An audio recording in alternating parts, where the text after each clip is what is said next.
Hey y'all, Jamie here, 54-year-old proud trans woman from New Orleans, Louisiana.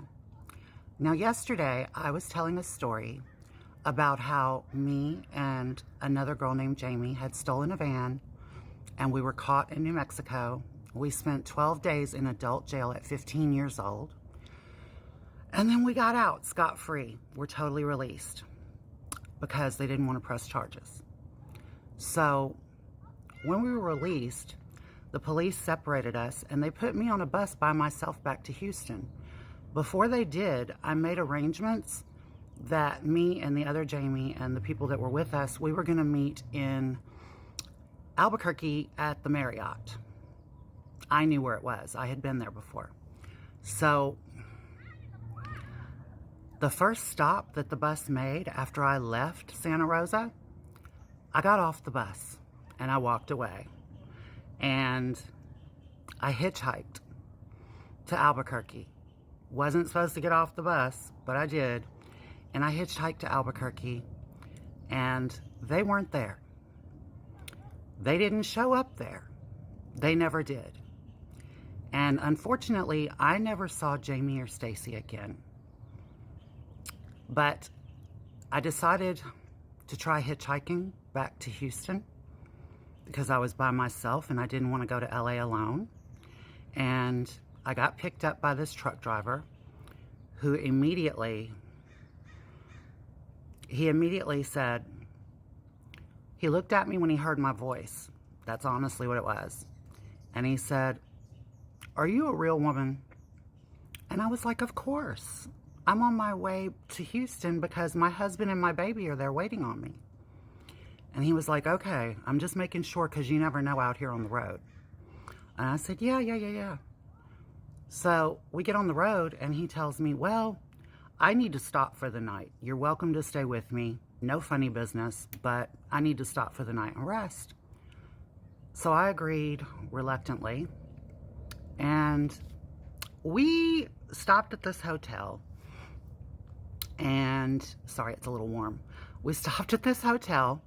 And he pissed me off. Like, this guy just really pissed me off. He rubbed me the wrong way. So I did something. I told him I needed to take a shower.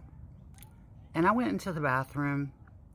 And a little while later, I walked out butt naked. Stark naked. Everything out. And I was pre-op, of course, back then. And his face fell. I mean, fell. And I couldn't help it. I busted out laughing at him. Like, I thought it was hilarious because he had made me so mad, and he had made me mad with that asking me about it.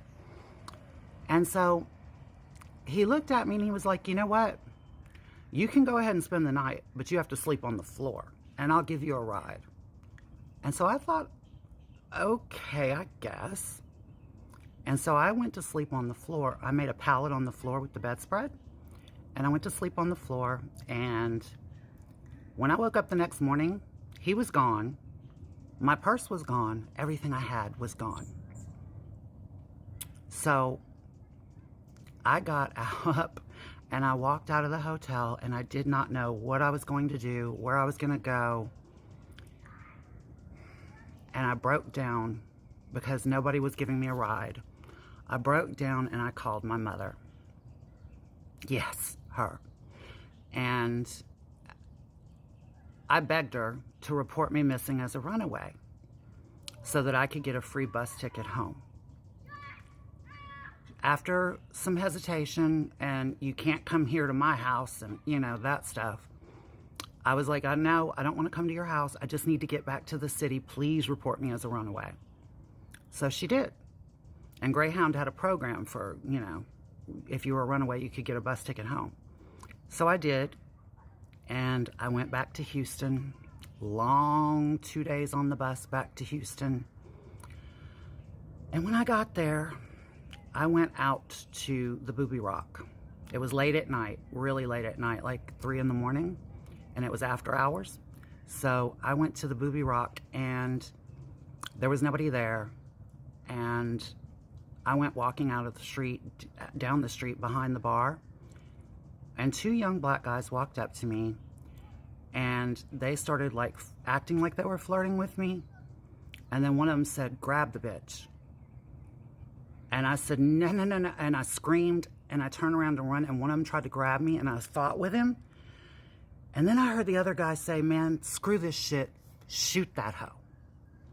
So when I heard that, I pushed him off me as hard as I could, and I started running down the street as fast as my fucking legs would carry me.